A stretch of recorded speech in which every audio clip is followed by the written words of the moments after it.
জঙ্গলি emotional একটা movie. এই তো বাচ্চারা ছিল এবং বাচ্চাটার অভিনয় মানে ইমোশনাল মুভি, খুব মানে আত্মার সম্পর্ক তো সম্পর্ক না, কিন্তু অনেক ভালো লাগছে।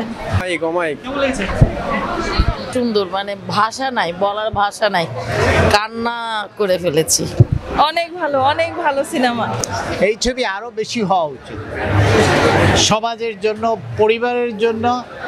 এর ডিরেকশন, মিউজিক এবং গল্পের যে টান টান উত্তেজনা অদ্ভুত।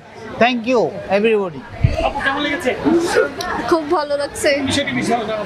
ওই যে বাচ্চাটা যে লাস্টে মারা গেছে ওইটা অনেক ভালো, অনেক ইমোশনাল, অনেক সুন্দর।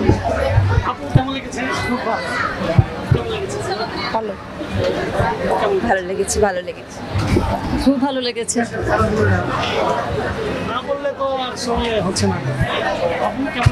খুবই ভালো ছিল। অ্যাকচুয়ালি সিয়ামের বাবা হওয়ার যে বিষয়টা খুবই ভালো লেগেছে। খুবই ভালো লেগেছে আর খুব ইমোশনাল হয়ে গিয়েছিলাম দেখে। আমি হচ্ছে জঙ্গলি মুভি দেখেছিলাম। এটার মেকিংটা খুবই ভালো লেগেছে আর different kind of story. Last যদি মেয়েটা মারা গেছিল, খুব খারাপ লেগেছে আমার। আমার কাছে সিয়ামের অভিনয়টা খুব বেশি ভালো লেগেছে আর পাশাপাশি বুবলির অভিনয় খুব ভালো ছিল। Thank you. খুব ভালো ছিল, ভালো। ওভারঅল অনেক ভালো লেগেছে। সিয়ামের অভিনয় ভালো ছিল আর মানে মোটামুটি ভালো। আমাকে নাড়া দিয়েছে লাস্টে যখন হচ্ছে পাখি মারা গেল, আর তখনকার যে সিনটা অ্যাকচুয়ালি সিএম করেছে, মানে সব কিছু মিলে ভালো ছিল। ছিল লাইক বাংলাদেশে এত গুড একটা মুভি বানিয়েছে তারা, ইট ওয়াজ সো অ্যামেজিং। লাইক লাস্টে আমরা কান্না করতেছিলাম সবাই।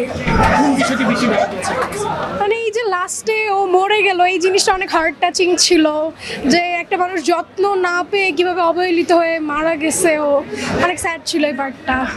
বাচ্চাটা মানে ও মাই গড, হ্যান্ডস অফ, বাচ্চাটার অভিনয় অনেক অসাম ছিল। মানে ও একটু একটা বাচ্চা এত ভালো অভিনয় করেছে, দ্যাট ওয়াজ সো গুড।